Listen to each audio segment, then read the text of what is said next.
When Rishi Sunak is talking about the long-term decisions for a brighter future, he is talking about the short-term decisions for a quick election, and watering down his plans of net zero pledges is part of a series of policy measures which can be ditched at the earliest opportunity, and it's an attempt to drive a wedge to sort of push the cheese against the Labour Party. So we have to have an election by January, I think, 2025. Is that right? So we're coming into 2024. So yeah, we have to have an election within the next 14 months. When that takes place is uncertain. So the current Parliament first met on the 17th of December 2019, and therefore would dissolve on the 17th of December 2024. The polling day could take place 25 days later. That puts us in January 2025. So that's the very latest the election can take place. But there have been reports of a spring election, of a November election, unless the Prime Minister wishes to stick it out until the very end. Now, you remember when Callaghan tried, well, you may not remember, when Callaghan tried to stick it out to the very end, Mrs. Thatcher kept taunting him with, "Are you frightened?" I think there's every possibility that if a vote of confidence were to happen towards the end of this next year, if Rishi Sunak tried to stick it out, he would lose that vote of confidence. And that would be like the death knell. There would hardly have to be an election to know what was going to happen next. It's this conference is arguably the last conference before a general election. And what we're going to see, therefore, is a lot of promises which may not necessarily turn into fact. I think I think Rishi Sunak is hedging all his bets on the small boats campaign. So if there's a possibility that the Supreme Court can approve the Rwanda plan, and I think there's every possibility that will happen, I think people will be deported as soon as possible.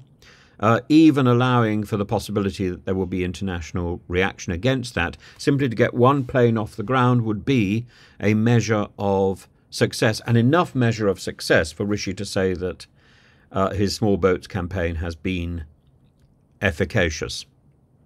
I think his small boats campaign and his reliance on one of the most snarling Home Secretaries that we have ever seen is a great mistake.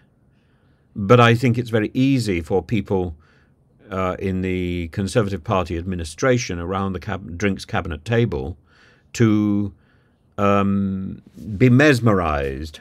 You remember Mesmer, the extraordinary man who did things with magnets. Today we would call it hypnotised. To be hypnotised by the progressive disintegration of the Home Office from Theresa May through Priti Patel to Suella Braverman. I think there was some other indifferent individual there as well, who I think I actually met at the last election, but over whom we shall draw a veil, because actually she was significantly nicer. But so it is possible to do it. It is possible to be a moral Home Secretary. The problem with that is you then get dumped for the Windrush problem, which was actually caused by your predecessor, who's now Prime Minister, Mrs. May, by the way. I'm speaking so elusively. But reducing inflation is what Rishi Sunak believes is the best tax cut. Reducing inflation is not something you can actually sell to the electorate. It doesn't make sense to the electorate. It is, of course, entirely the reason why we have such appalling services around our country. The train line doesn't need to respond to my complaints. Nobody needs to respond to my complaints because there's another person who can be served, and because I don't have anywhere else to go. There are too many customers for the products, and therefore, and that is inflation, and therefore the systems disintegrate. And Rishi Sunak is quite right. Thatcher understood this 40 years ago, and Sunak is correct. Cutting inflation is the primary goal, but you can't cut inflation just before an election, and he hasn't done enough to crow about his inflation achievements. It's a problem, and equally Labour cannot commit to tax cuts because Labour will almost certainly raise taxes.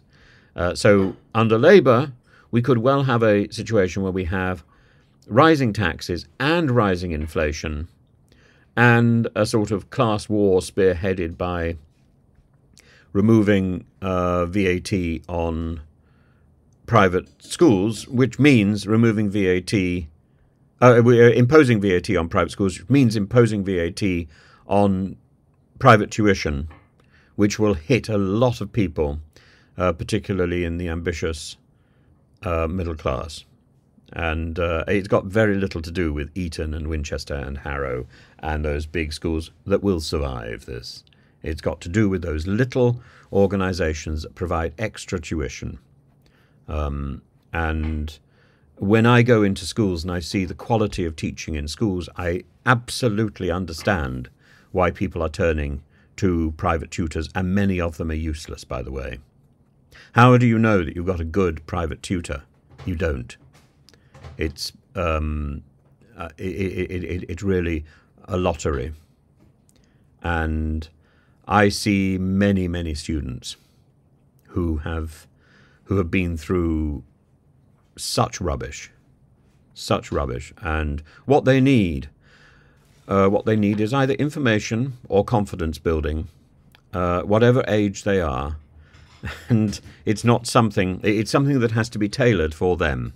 What we need in schools is mentoring and slightly less bureaucracy.